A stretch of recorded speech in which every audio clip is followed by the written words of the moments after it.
purificación y análisis de fluidos. Bienvenido a nuestro programa de formación que te ofrece gestión del conocimiento.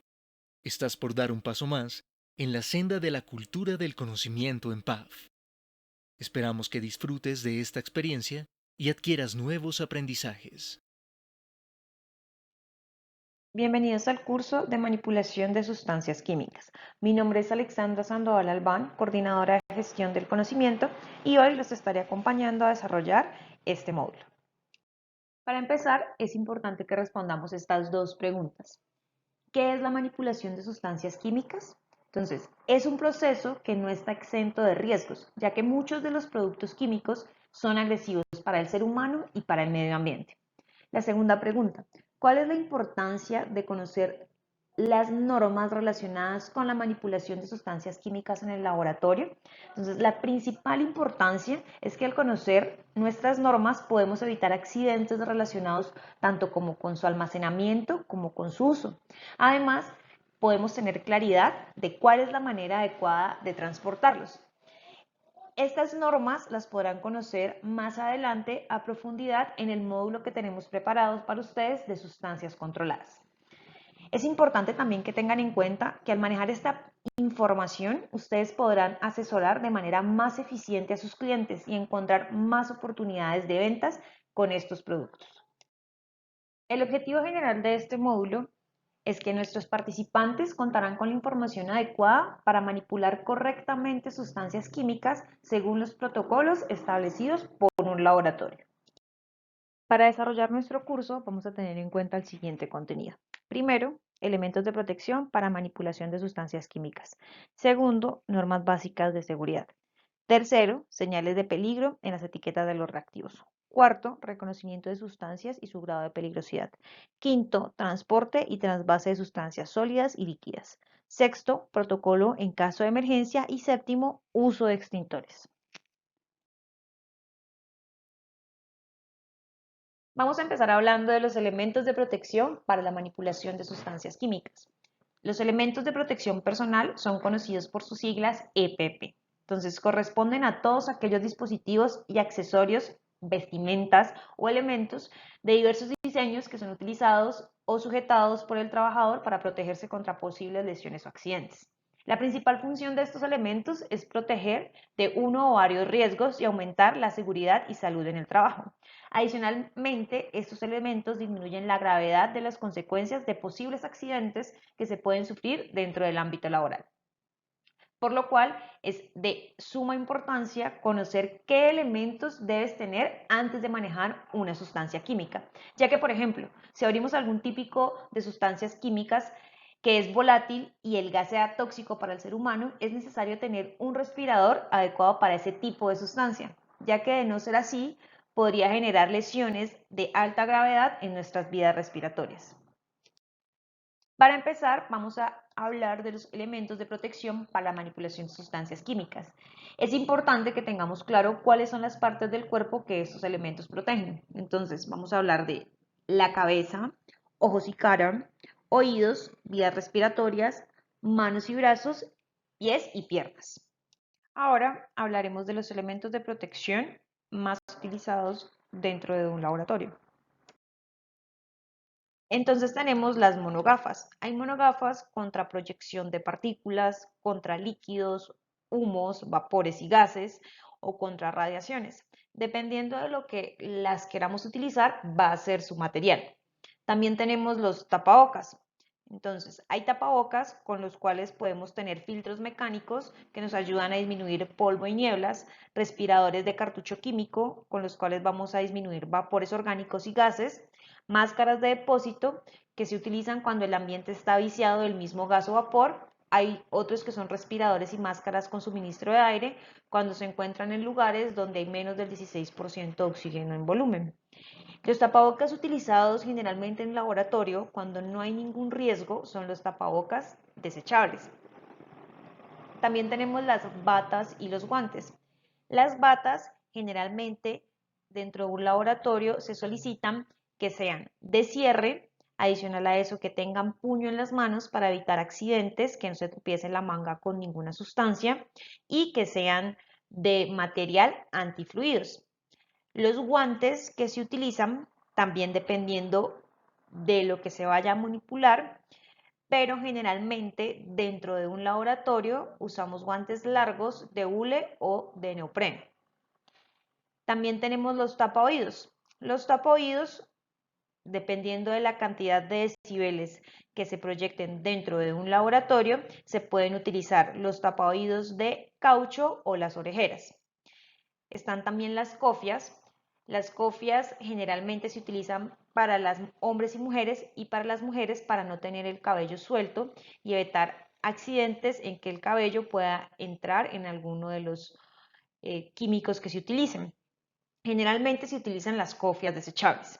Los zapatos que utilizamos dentro de un laboratorio tienen que tener dos instrucciones básicas. Una es que su suela debe ser antideslizante y deben ser totalmente cerrados para evitar que si hay algún tipo de derrame de químicos no filtren los zapatos y nos pase a nuestra piel. Ahora vamos a tomarnos unos segundos para unir nuestra columna de números con nuestra columna de letras y que miremos cuál de los elementos que tenemos son útiles para la protección de las partes del cuerpo que tenemos en nuestra columna de números. Entonces, tómate unos segundos y ya rectificamos.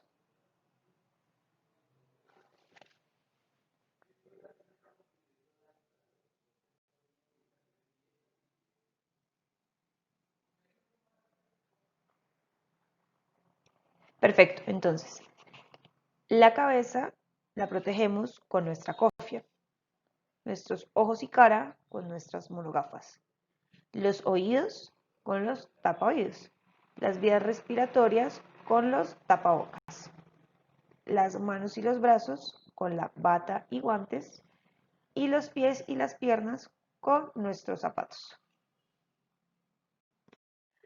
Ahora vamos a hablar de las normas básicas de seguridad. Entonces, estas son un conjunto de reglas que se deben seguir para garantizar la seguridad del laboratorio. Hay tres cosas básicas en las cuales debemos tener normas establecidas dentro de nuestro laboratorio. Empezamos con la manipulación de equipos. La manipulación de equipos debe tener un orden estricto de cuál es el paso a paso a seguir para que nuestros equipos funcionen de una manera adecuada.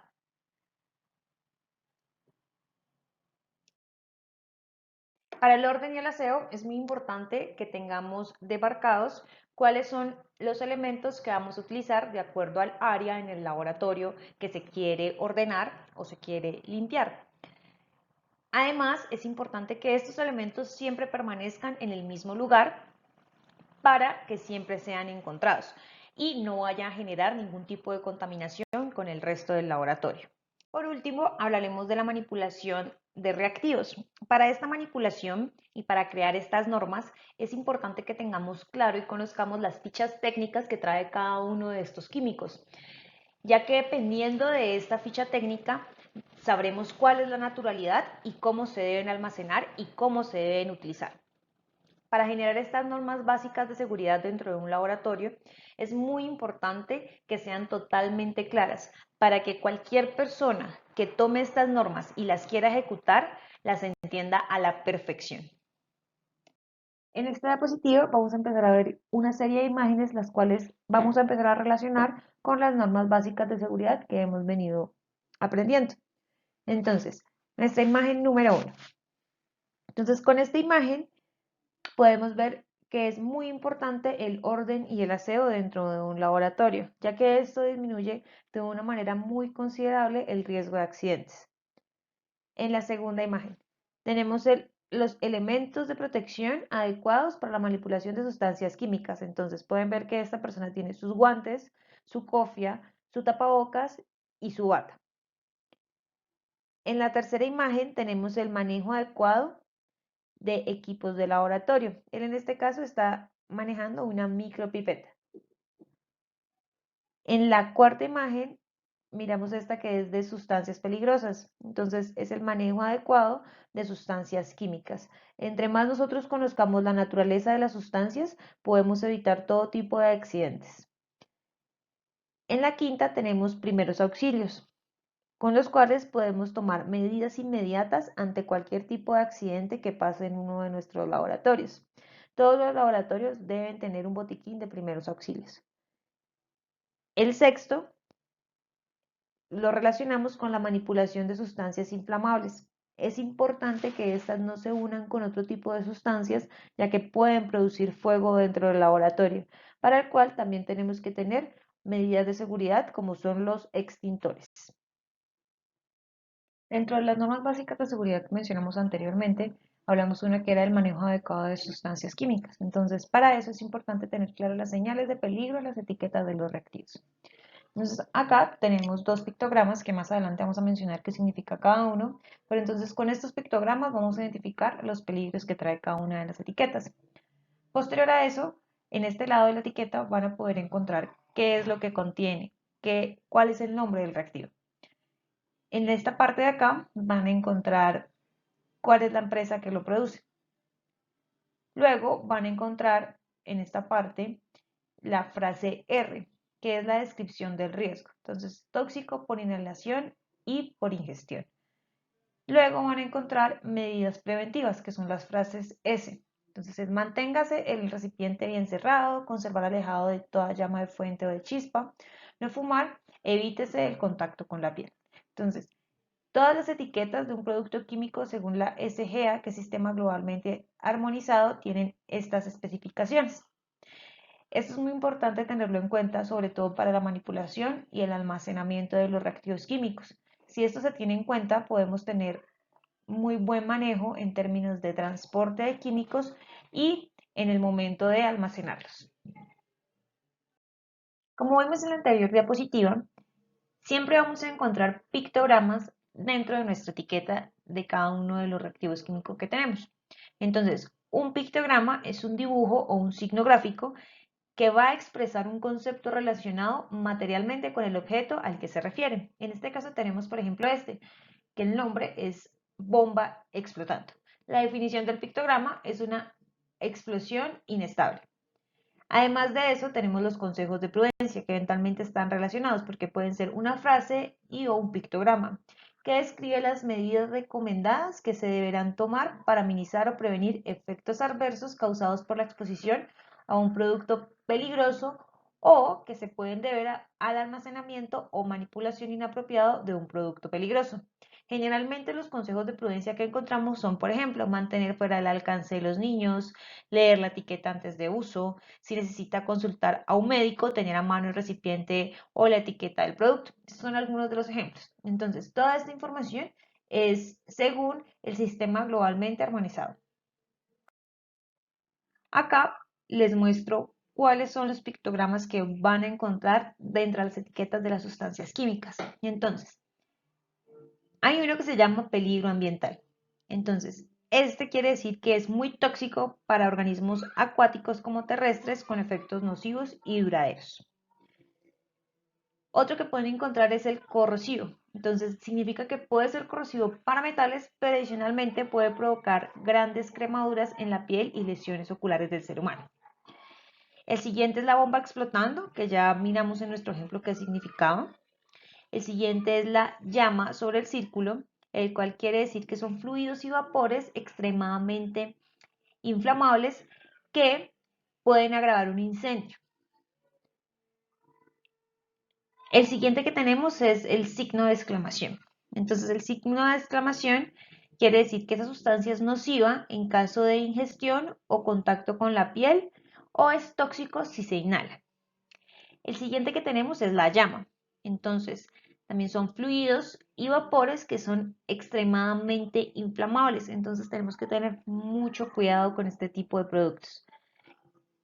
El que sigue es la calavera. Entonces, siempre que aparezca una calavera, quiere decir que esa sustancia que está ahí es mortal en caso de ingestión o inhalación y que es tóxico siempre y cuando haya contacto con la piel. También tenemos el de peligro para la salud. Entonces, este quiere decir que provoca síntomas de alergia o asma o dificultades para respirar si se inhala. Y por último tenemos la bomba de gas. Entonces, esta contiene gas a presión, el cual puede explotar si se calienta. O también puede significar, dependiendo del tipo de sustancia, que contiene gas refrigerado y que puede provocar quemaduras o lesiones criogénicas. Vamos a hablar en este momento de las frases R y las frases S, que son señales de peligro en las etiquetas de los reactivos y cuál es su importancia. Entonces tenemos las frases R, que son llamadas así porque indican riesgos especiales que pueden surgir durante el manejo de sustancias o la formulación de sustancias peligrosas. Entonces la letra R es de la abreviatura de riesgo. Entonces, según la ordenanza sobre sustancias peligrosas, las frases R deben seleccionarse según la clasificación de las sustancias y utilizarse para la etiquetada y clasificación de las mismas. Entonces, ejemplos de frases R. Entonces, por ejemplo, siempre vamos a encontrar la R acompañada de un número. Entonces, por ejemplo, la R14 quiere decir que esa sustancia reacciona violentamente con el agua. O por ejemplo la R15, que es que esa sustancia reacciona con el agua liberando gases extremadamente inflamables. En ocasiones podemos encontrar las dos combinadas, entonces se va a encontrar R14 barra 15, lo cual va a querer decir que reacciona violentamente con el agua, liberando gases extremadamente inflamables. Ahora vamos a ver las frases S. Entonces son llamadas las frases S aquellas que proporcionan información de seguridad sobre sustancias peligrosas. Entonces deben permitir que el usuario evite todo tipo de riesgo durante la manipulación de este tipo de sustancias y formulación peligrosa. Y también evita que las personas no tomen las medidas de seguridad para manipular este tipo de sustancias. Algunos de los ejemplos de frases S, por ejemplo, es la S1, que es conservar bajo llave. Y la S2, por ejemplo, es mantener fuera del alcance de los niños. Si encontramos las dos, la S1-2 quiere decir que es conservar bajo llave y mantener fuera del alcance de los niños. Ahora vamos a empezar hablando del reconocimiento de las sustancias y su grado de peligrosidad, pero es muy importante saber qué es la peligrosidad de una sustancia. Entonces, la peligrosidad de una sustancia química constituye una propiedad que es inherente o es intrínseca que los puede hacer corrosivas, reactivas, explosivas, tóxicas o inflamables. Ahora, ¿qué variables se tienen que tener en cuenta para determinar esta propiedad? Entonces tenemos tres variables que son importantes. Una, que es el estado de la materia, que es la forma de agregación en que se presenta la materia en condiciones ambientales específicas. En este caso podemos decir que son sólidos, líquidos o gaseosas. Tenemos también la reactividad química, que es la tendencia de dicho elemento que posee para combinarse con otros. Y finalmente tenemos la concentración, que es la magnitud que mide la cantidad de soluto o solvente que está presente en una disolución. Ahora vamos a empezar a hablar acerca de los pictogramas de seguridad. Entonces es importante tener claro qué significa cada color y sus niveles de riesgo de acuerdo a los números que aparezcan. Entonces aquí ustedes pueden ver en esta imagen, por ejemplo, el color rojo es que es inflamable, el amarillo que es reactivo, el blanco va a tener un riesgo específico, podemos tener que es radioactivo, no usar agua, riesgo biológico, y el azul son riesgos para la salud. Entonces hay niveles de riesgo, entonces va a ir del 4 de mayor riesgo a 0 a menor riesgo. Entonces el 4 es un riesgo severo de muerte o lesión para la persona que tenga contacto con este químico y 0 pues no ofrece un riesgo en particular para la salud del ser humano.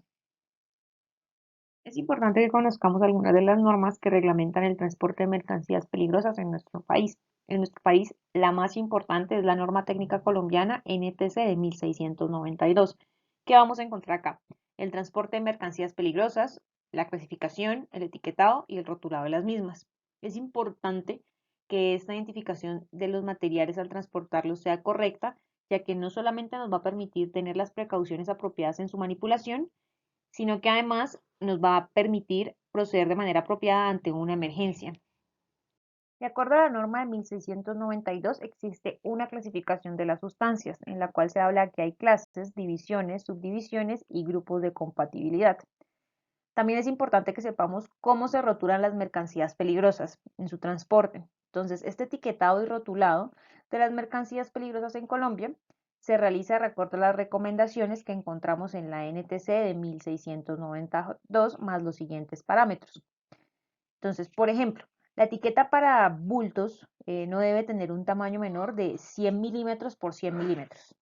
La etiqueta debe tener una línea del mismo color que el símbolo de 5 milímetros del borde y de las mismas en todo el perímetro. Entonces, aquí vamos a encontrar estrictamente cómo deben estar rotuladas y cuáles son las características específicas con las cuales vamos a evitar algún tipo de accidente al manipular esta sustancia dentro de, pues, de su transporte. Ahora ya sabemos de qué manera deben tener los pictogramas los vehículos que transporten sustancias químicas.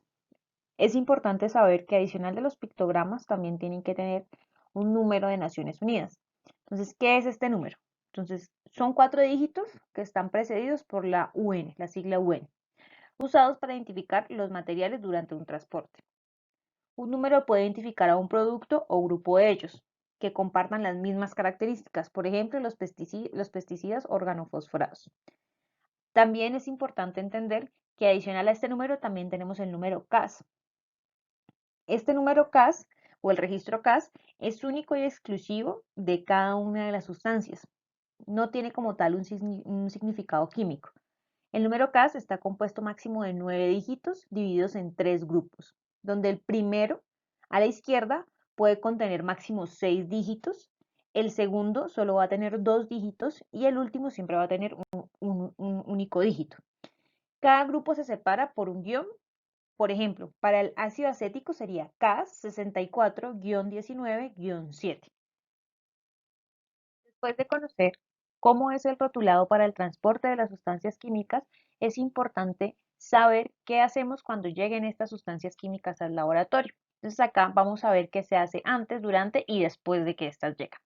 Entonces, antes, lo que debemos hacer es planificar la actividad de trasvase, teniendo en cuenta la etiqueta, fichas de seguridad y volumen a trasvasar. ¿Qué hacemos durante? Entonces, utilizar los elementos de protección personal, que ya los vimos iniciando esta capacitación. También tenemos que utilizar la cabina de extracción de gases. ¿Qué hacemos después?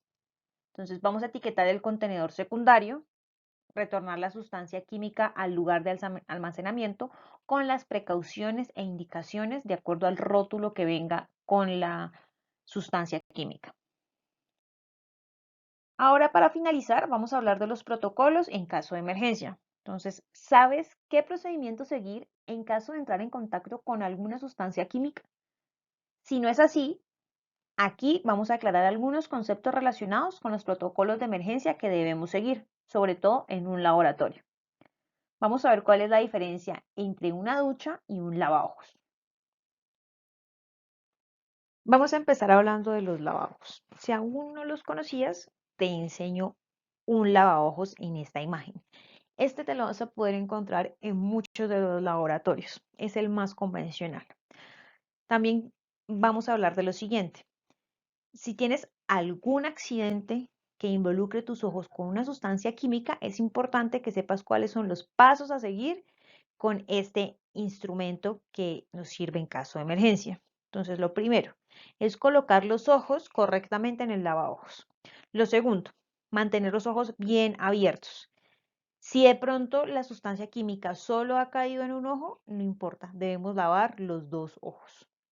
La tercera, bajar la presión del agua del lavavajos. ¿Por qué? Porque si la presión es muy fuerte, puede dañar nuestro globo ocular y provocar lesiones. La cuarta, la irrigación de agua debe durar mínimo 15 minutos. Entonces debemos estar en el lavabo mínimo 15 minutos. La quinta, llamar al servicio de emergencias. Mientras la persona se le está haciendo el lavado, tiene que haber una persona que llame al servicio de emergencias. Y la sexta, hay que cubrir los ojos con una gasa que sea estéril, que esté limpia y acudir de inmediatamente a un servicio médico. Ya conocimos cuáles son los pasos del lavaojos. Ahora vamos a hablar de la ducha de emergencias que también vamos a encontrar en un laboratorio. Entonces, estas están diseñadas para proteger el cuerpo de las personas frente a sustancias peligrosas y evitar los riesgos de contaminación o quemaduras químicas. Entonces, ¿cuáles son los pasos que vamos a seguir? Lo primero es extraer la ropa dañada. Entonces, la persona afectada debe deshacerse de todas las prendas dañadas para prevenir el contacto con la piel de otras personas. La segunda es abrir la ducha de emergencia. Entonces, para abrir la ducha hay que tirar de la palanca conectada al cable. El agua suministrada debe mantenerse entre los 20 y los 35 grados Celsius. La tercera, controlar la presión del agua de la ducha. Entonces, la ducha debe proporcionar el caudal de agua suficiente para empapar a una persona completamente e inmediatamente. La presión del agua tiene que ser como mínimo de 2 bares. La cuarta, la irrigación debe durar 15 minutos. Entonces, la zona afectada debe enjuagarse durante al menos 15 minutos. ¿Y qué es lo quinto que vamos a hacer? Es llamar nuevamente al servicio de emergencia. Aunque parezca que el producto se ha eliminado por completo, siempre es recomendable avisar a un servicio de emergencia. Para finalizar, vamos a hablar del uso de los extintores, que también son herramientas que nos sirven en caso de emergencia. Entonces tenemos diferentes tipos de extintores. Entonces están, por ejemplo, los extintores de CO2. Entonces estos utilizan dióxido de carbono y consiguen extinguir el fuego por un efecto de sufocación. No producen reacciones químicas por tratarse de un gas no combustible. Cuando utilicemos el CO2 es importante mantener una serie de precauciones. Por ejemplo, la distancia de seguridad al menos de 2 metros del fuego. También tenemos los extintores de polvo. Entonces estos son equipos que utilizan polvos químicos como por ejemplo el bicarbonato sódico o potásico. Ellos extinguen el fuego por un efecto de supresión de la reacción química. También tenemos los extintores de espuma. Entonces es una mezcla espumógena de aire y agua en proporciones que son determinadas. Entonces la espuma es uno de los mejores recursos para extinguir un fuego en depósito de combustibles líquidos. En la extinción, por ejemplo, de fuego de gasolina, la espuma tiene un múltiple de capacidad para apagar este tipo de fuegos. Entonces, como por el ejemplo de la gasolina, para cada una de las sustancias que tengamos, es importante saber qué tipo de extintor debemos tener.